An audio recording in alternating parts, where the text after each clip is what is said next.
This is the ANNAPRO A3 Max Battery Pack Head Strap. ANNAPRO makes various VR accessories for the MetaQuest 3, Quest 3S, and other VR headsets. In this review, we will be taking a closer look at the A3 head strap. And as always, we start with the unboxing, get into the installation, and end it with the review. As always, I leave timestamps, so feel free to skip around. So, in this section, we would normally go into the unboxing, but my camera decided to fail me, so I don't have that anymore because the video got corrupted and it's all unboxed already. So we're just going to start with the install. I'm just going to showcase everything really quick. We have the head strap here. It's a slide-on design. We'll get into that soon. We have a nice dial in the back, of course. Pretty standard stuff here. We have a pleather back piece and then a nylon front halo piece. We'll talk more about that later. The construction feels pretty good.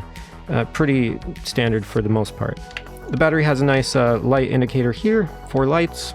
Again, pretty standard USB-C input for charging, and then 2 contact terminals for the battery with magnets on each side to connect to that head strap. And we have some battery info here regarding input and output, and the capacity information here as well, which is the biggest battery I've seen so far that fits on a head strap at 10,800 milliamp hours. So that's pretty big. Quick instruction manual came in it, and yeah, that's pretty much it. So let's actually get into the install. All right, we're gonna move our battery and instructions out of the way. We're gonna bring our head set in already and disconnect our facial interface. And with this being a slide-on design, you're lucky because this is only going to take maybe 10 seconds. You just slide it on here, and by 10 seconds I mean maybe 4 or 5.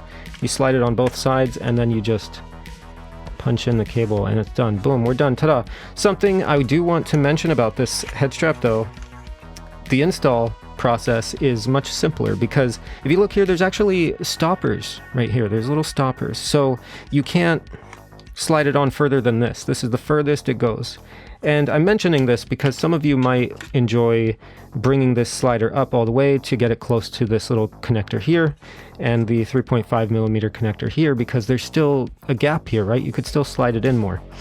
I'm mentioning this because these little stoppers actually do make sense. Let's just connect that again. The stoppers make sense because if you put it all the way forward here, there's maybe 5 millimeter gap, and then if you put it all the way forward here, there's maybe a 2 or 3 millimeter gap, probably 3 millimeters in between here. So there's a little bit of a difference here, and it wouldn't be symmetrical here, and it wouldn't be evenly aligned. So having those little stoppers anyway ensure that it's going to be the same distance on both sides, which will align the halo strap perfectly. Anyway, just wanted to mention that because it is, I think, something unique to this head strap. And lastly, we just have to connect the battery to the terminal. So the battery lights pop in here, and if you notice when we connect it to the back, let's bring it up here so you can actually see what's going on. You could see there's a little blue light. It pops in blue, which is pretty cool. So one thing I do want to mention about the battery is the noise, which we'll talk about more in the actual review, but that thing is loud. Anyway, we're going to get into the review. I'm going to try it on, give you my thoughts on it. So let's get right into it. So I want to talk about the Halo strap because it's a little bit different than any other Halo strap that I've used and any other just strap that I've used all around. Okay. The thing about the Halo piece with other designs is that they're typically, I'm trying to put this the right way, they're typically a little bit more far forward here. And like this, right? And you can do this, right? You can bring it up this way. See how it swings up? And then it could swing down and it could swing up. So other designs are swung up like this, but the back piece, this area, let's bring it out, is in a better area. So let's see. Just everything is designed, it's just the ergonomics are wrong, okay? Everything's wrong about this head strap, okay? The design with the Halo setup.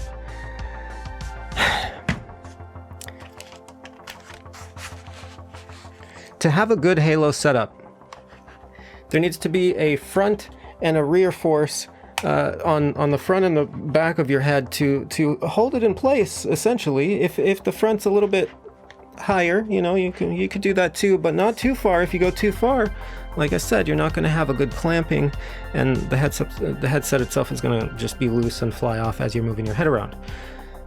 So the issue here,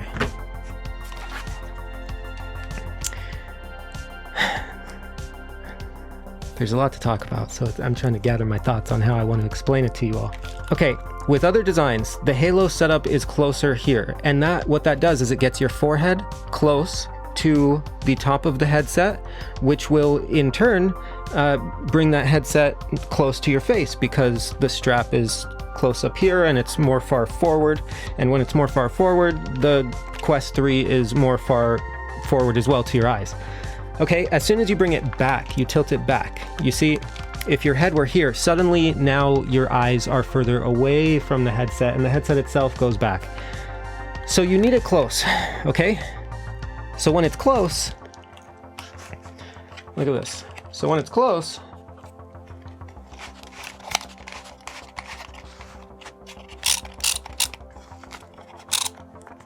the back of the head strap, I don't know, it's just designed so poorly, where the back of the head strap, I wish I could do this better. It's so hard to explain, but what happens with the back of the head strap when the halo setup is in the right place in the front? The back piece, it basically, it's just angled weird. In order to get it far enough back on the back of your head, it's not angled right. It's not angled right in the back, and it basically cuts into the bottom of your head here, and the cup is kind of so weird. The cup is kind of positioned in this direction. I tried to demonstrate it. I can't. It's tough, guys. It's tough over here. So what you're left with having to do, okay, in order for things to be comfortable, is you're left having to position it like this, okay, where the back is nice and comfy. You get that comfy first, and then you bring the halo strap as low as it could get so that it clamps on nicely, but it still doesn't feel right. And then you're left with this, which is, here, let's plug this in so it looks decent. You're left with this, which is crazy. There's so much distance between my eyes and the Quest 3 itself. And again, in order to get my eyes closer, I need to bring the halo strap like this. But when I bring the halo strap like this, now suddenly the back is weird. And then when I try to adjust the back and bring it down, it's at an awkward angle. And we could rinse and repeat all day. Okay, so there's no proper setup for this. Either your eyes are close and the back cup is very awkward and uncomfortable, or your eyes are far away and the headset feels okay. Can we end the review here? Because I don't, this is already bad. It's already a bad review. I can't recommend this head strap, but I'll continue. This is all for my head, by the way. Listen to other people, not just me. Please, by all means. I am not everyone. I am just me. Don't just listen to me, okay? This might not work for me, and I might have my opinions on it based on my experiences, but other people may have better experiences and give you a completely different review. So, look at others, okay? I'm gonna make a full...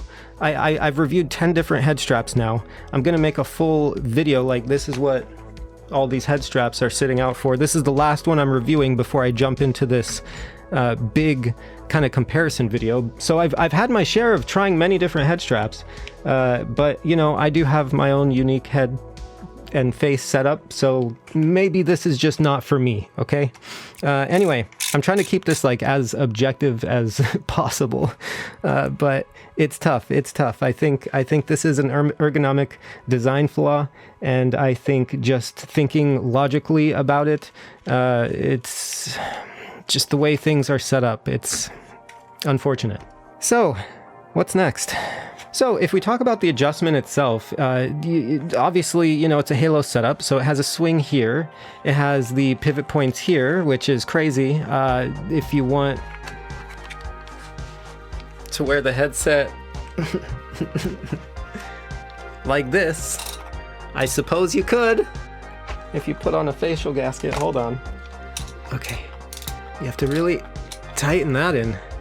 But I think we, I think we could manage. This area here is touching my ears, so that's not ideal. But if you wanted to wear, like, honestly, this is ridiculous. If you wanted, I don't know how stupid I look with this design. Like, the halo strap, it's supposed to be like in the front of your head, right? This isn't how this is intended to be worn, okay?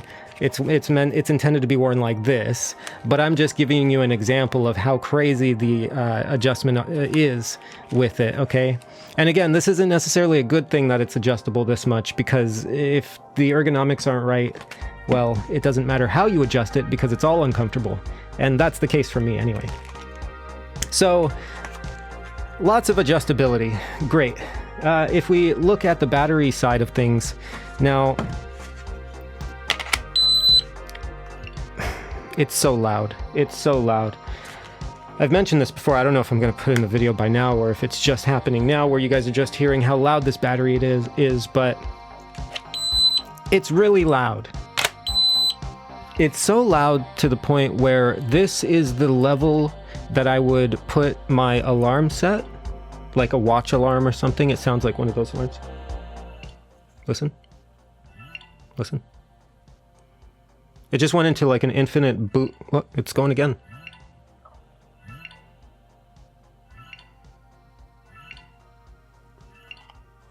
I'm going to disconnect this from my unit and hope that nothing's broken already, but that's... Anyway, so far the A3 needs improvements, okay? But if we talk about the battery sound, it is extremely loud. And it's so loud, I would be concerned if it were... What time is it now? It's 7:15 p.m. If it were after 10, I probably wouldn't be disconnecting this battery because it's so loud, I would be afraid to wake neighbors. If you're in an apartment and you're sharing walls with somebody else, this might be heard through the walls. Seriously, it's that loud. Oof. Okay, we're going to disconnect the battery again, and we're going to talk about this area here. So, again, with this, the sharp edges here, the very sharp edges, if you don't have the battery connected and you're adjusting this dial, those edges, those corners, they're going to pinch your fingers, and it's going to cause issues because it does hurt. They're not refined edges. They are very sharp edges, like a razor, and if you're adjusting that dial quick and your finger pinches the wrong way, you're going to have a bad time. So with the battery connected, it's fine. The dial works fine. The dial is harder to turn than other dials I've used. It seems like a very just plastic on plastic, kind of struggling to move. Not a whole lot good about this head strap, okay? If we look at the materials used, we're going to remove that battery again. It's just so loud each time. The materials used, you know, it's fine. The materials overall is fine, except for the material here, you know, at the dial. That sucks. But the materials here are fine, okay? I have an issue with the head halo material because it's like a nylon material. I have an issue there because that's going to soak up sweat. It is Velcro removable. You can, anyway, I'll show in B-roll. You could remove it. You could wash it. You could clean it, whatever. The hygienic options are so much better. The pleather materials are so much better. They use pleather in the back. Why not put pleather on the halo strap, or at least give you an option to put a pleather, you know, material there as well? Because this is going to need to be replaced. It's going to need to be washed. It's going to get gross, and if you don't plan on keeping this head strap for more than 6 months, then great. But if you're planning on keeping it longer, you're going to need to get another one of these. So you're going to be spending money on that. Whereas other head straps with the pleather material, it's as simple as wiping it down. And if you want to deeply clean it, you could remove the pleather material ones as well. From the back, they're all Velcro.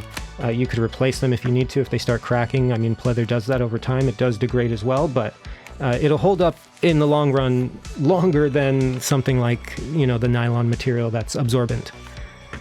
That being said, if you're sweaty and you don't mind paying the extra cost on replacing these pads often, the absorbent materials are actually quite comfortable, and they're nice because they're absorbent, so the sweat is going to go directly into the material, and you're not going to have as much maybe shifting around or, you know, the material staying stuck and nice on your face, basically. So that's nice. Maybe that's why they made this design here instead of the pleather material, because they knew that their head strap wasn't very ergonomic and it is prone to slipping around. I'll find that later. One of my lenses just fell out. Anyway, this head strap needs some improvement. If you're thinking about buying it, good luck. There's other head straps out there that are a lot better, but if it's only in your region, then sure, you know, maybe. But yeah, there needs to be a lot of design changes, improvements, and they need to think about ergonomics a little bit more, and maybe compared to other head straps a little bit more, and look more closely at the designs there and why they're making those decisions. Talking about head straps that are ergonomic and, you know, don't have an insanely loud battery, because who wants to hear that each time? Who decided the volume level on that? And then these sharp points on the battery dial is not good either. So, drop the ball here. This is one of the, you know, first reviews where I'm like genuinely just disappointed overall from the experience. Usually I find some good things, and I don't know. I mean, the braided cable is great, but the things that you would want to be good are unfortunately not matching competition. So if this review excited you at all, if you would like to check out my other hardware reviews, software reviews, game reviews, I review all kinds of stuff here, that would be appreciated. Liking the video is always helpful, and feel free to subscribe if you do want to see more and you did enjoy this enough to see more. Until next time, take care. I hope you all have a good day, and I'll see you in the next one. Bye. Okay. Yeah, back to the S3 Pro.